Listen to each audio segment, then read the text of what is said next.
Olá, meus amigos, sejam muito bem-vindos. Hoje vamos de AFHI, vamos dar uma olhada nas expectativas futuras, como é que está a situação atual, o que é que dá para esperar desse fundo para os próximos meses. Vamos tirar aí todas as dúvidas a respeito deste fundo. Temos aqui um valor patrimonial de R$ 91,91. Ele está sendo negociado nesse momento com desconto, tá? Por volta de R$ 87,80. E a gente vê aqui a questão da última distribuição, a gente vai já conversar sobre isso no andar do relatório. Taxas ele tem de administração 1%. Não há cobrança da taxa de performance e o patrimônio do fundo é um patrimônio relativamente pequeno, a gente comparando com outros fundos, é menos de R$ 420 milhões e tem 42, 43 mil cotistas. Inclusive, esse número de cotistas deu uma diminuída, a gente vai olhar sobre isso também a mais à frente no detalhe. Aqui é a parte de contatos, e ele vai fazer uma retrospectiva aqui de 2024, mostrando a carteira que ele tinha em janeiro de 2024 e como terminou o ano. A gente vê que ele aumentou a posição que ele tinha em operações atreladas à inflação, reduziu um pouco as operações que ele tinha atrelada em CDI, né. Hoje a gente tem um cenário talvez um pouco diferente do que se imaginava lá no começo de 2024, né. Hoje a gente tem a expectativa da Selic continuar subindo, então operações, pré-fixadas no CDI, né, indexadas com, diretamente o CDI ou pegando da Selic, tem a tendência de ter um retorno maior. Claro, também tem a questão do risco que aumenta, né. O caixa do fundo reduziu, hoje ele está com menos de 5% de caixa. Temos aqui um total de 41 operações adquiridas, né? E o investimento feito no ano é de R$ 256 milhões em 2024 aplicados. Temos aqui alguns números quanto à questão da reserva. Ele tem 13 centavos de reserva que ele pode já vir a usar a distribuir nos próximos meses. Ele tem um valor de 25 centavos que não está disponível, né? Isso aqui é o que a gente chama de reserva acruada, né, na inflação, caso ele faça negociações com essas operações, ele faz o destrave desse valor e aí ele tem esses 25 centavos para se somar aos 13, né, totalizando então os 38 centavos que ele coloca aqui. Mas até então, disponível para distribuição apenas os 13 centavos. Esse mês ele teve um resultado caixa acima do que ele distribuiu, ele teve R$ 1,01, a gente vai já conversar sobre isso lá na DRE. E aqui a gente vê o mês a mês dos resultados e distribuições. A reserva também a gente vem acompanhando, 13 centavos ele tem atualmente. Vai falar novamente a questão da reserva e da distribuição que o fundo tem e do resultado que teve, né? A gente já viu esses números, vai falar também aqui na questão do rendimento, a gente já viu.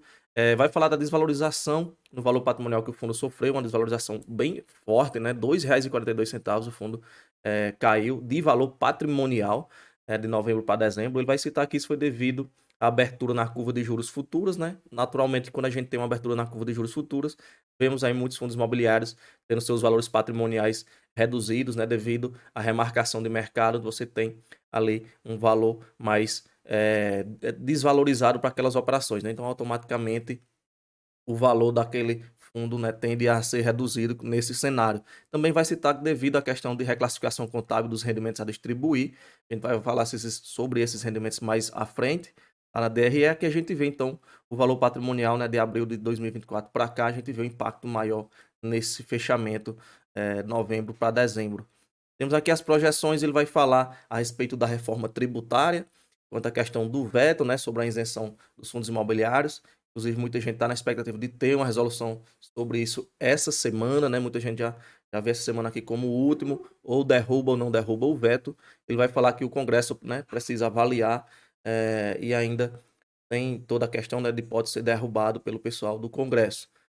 Vai falar também um ponto relevante que é quanto à questão dos rendimentos para os cotistas, né, isento de tributação, mas no caso essa tributação seria em cima da receita, então automaticamente não tá tributando diretamente o dividendo, mas você tributando a receita, obviamente, e o resultado do final do fundo vai diminuir, então consequentemente a distribuição de rendimento seria menor.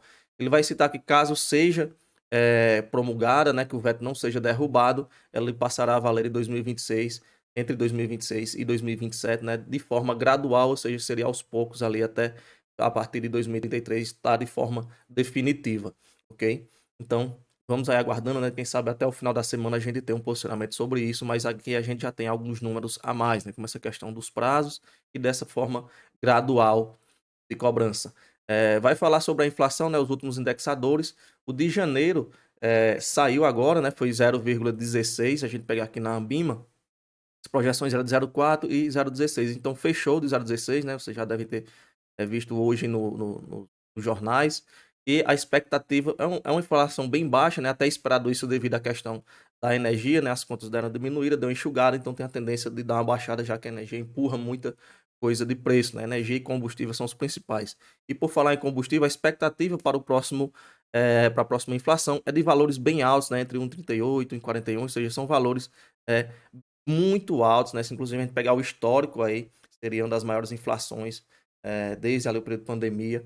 Então, isso aqui, claro, tem a questão dos combustíveis, né, tem muita coisa que tá em cima, a questão dos preços dos alimentos que vem subindo muito forte, então a gente pode ver fundos, por exemplo, atrás da inflação, pode vir ao caso de ter uma redução nessas distribuições quando pegarem esse indexador de janeiro que foi bem baixo, né, e, a distribuição cair, depois se recuperar com esse indexador mais alto, né, devido à questão da atualização monetária das operações que seguem, né, no caso para fundos atrelados majoritariamente à inflação, segue este indexador, ok? Aqui ele vai falar da amortização que recebeu, né, da operação, amortização extraordinária, operação CDI mais 4,5. Aqui a gente tem a DRE. A gente pegar os últimos meses de resultado, vê que ele até que estava meio condizente com o que ele vinha distribuindo. Aí ele tinha uma reserva, então ele vinha nesse patamar de distribuição. A reserva aqui a gente vê os 13 centavos arredondados. E para os próximos meses, né, como eu falei, eu vou chutar, tendo em vista que ele tem a reserva, né, eu vou chutar que ele continue mantendo esse patamar dessas distribuições, né, considerando esses indexadores, talvez alguma redução ele tenha no resultado quando pegar um indexador de janeiro, mas como tem reserva, pode vir a calçar esse valor e quem sabe manter essa distribuição nesse nível aí. Então vou chutar aí que ele continue por volta dos 90 e poucos centavos, né? Como ele fez nesse último mês, né, os 90, 95 centavos para o próximo anúncio, né, uns 95 para ficar mais fixado o número. E até aproveitar, pessoal, para deixar um convite aqui para vocês, convidar vocês a ser membro aqui do canal, ok? R$ 4,99 apenas, você vai ter acesso a vídeos exclusivos, né? Principalmente a questão dos vídeos antecipados, você vai ter acesso já a esses vídeos, né? De forma que você já pode se posicionando, vendo suas estratégias, né? Bolando ali o que é que você tem para se posicionar no mercado. Tem também questão da planilha de FIIs, também tem vários outros benefícios, né? Como questão de pedido de vídeos aqui no canal, a participação em quadros, prioridade aí para os membros, ok? Muito benefício e você vai estar ajudando muito aqui na plataforma, né? Vai estar ajudando muito no crescimento do canal, ok? Então vamos lá. Aqui as últimas distribuições, aqui a gente tem um histórico de cotistas, deu uma reduzida, né? Estava 43 mil e pouco, foi para 42, deu uma caída no número de cotistas. A cota patrimonial também, como a gente viu, caiu. Questão de volume de mercado, caiu também, né? A cota do fundo caiu, deu uma mergulhada. E aqui a gente tem a listagem das operações, né? É um fundo que ele é uma carteira bem pulverizada, como a gente vê. As concentrações são bem pequenas. A gente vai já olhar o principal devedor, né? Ele vai ter uma tabela mostrando de forma resumida ali as maiores concentrações, que facilita, né, o trabalho da gente em analisar, em olhar, em ler o relatório, né? Aqui a gente vê várias operações, a gente sempre fica de olho em operações que apresentaram problemas de outros fundos, mas está até tranquilo as operações do AFHI. Aqui a gente tem gráfico, né, mostrando por devedor, né, o principal devedor dele é o Oba com 5,9, ou seja, questão de exposição, tá bem tranquilo o fundo, né, bem abaixo dos 10%, né, no cenário onde a gente vê muitas incertezas, né, a questão da economia brasileira bem complicada, então você tem um fundo, é, é primordial nessa questão da pulverização dos riscos, a pulverização dos devedores. Lembrando, esse vídeo não é nenhuma indicação de compra ou venda de ativos, ok? Aqui a gente tem o resumo da carteira. Atualmente, quase 70% está alocado em inflação, a taxa média IPCA mais 8,45, 23% em CDI mais 3,98, né? Tem uma taxa prefixadazinha aqui, um percentual bem pequeno. Quanto a essas taxas, a gente pode classificá-lo como um fundo middle risk, inclusive na taxa da marcação mercado esses valores já subiram, né, devido à questão do crédito, a qualidade do crédito de algumas operações, né, tem a questão da abertura de juros futuros, então você tem uma desvalorização dessas operações e com isso essa taxa média acaba subindo devido é a mesma coisa de um yield de um fundo, né, você pega um fundo descontado, então você está turbinando aquele rendimento, aqui no caso você tem uma taxa média subindo devido à desvalorização de operações. Temos aqui a questão de alocação, 73% de inflação, por instrumento aqui a gente vê o caixa do ativo atualmente 5%, temos aqui a questão do risco, né, tem a carteira pulverizada com 35%, tem crédito corporativo, né, tem contratos, no caso aqui por risco ele vai separar as operações entre high grade e high yield, né, tá quase que um meio a meio, mas com mais ênfase no high grade, e aqui por alocação via segmento sectorizador, né, segmento de incorporação é o principal, 23%, a gente vê aqui por sectorizadora, a Ópia à frente. Por série, a gente tem série única com 80%, entre a série sênior, mezanino e a júnior, né?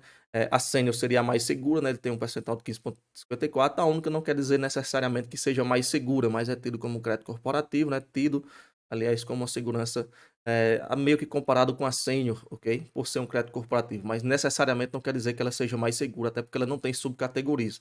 Quando você tem subcategorias, caso venha a ter um problema, a operação júnior ali é a primeira a sentir, por exemplo, e aí vai passando para a mezanino, vai passando para as demais, até chegar em último caso, né, o problema se alastra, chega ali, os devedores vai chegar em último caso nos sêniores, ok?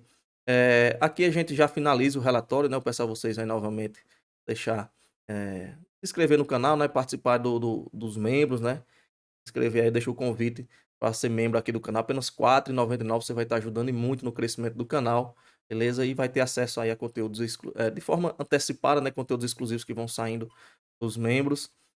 Também vai ter um grupo do Telegram, né, só para a galera que é membro, então um grupo privado. E isso era tudo que a gente tinha para ver hoje, nos vemos no próximo vídeo e valeu!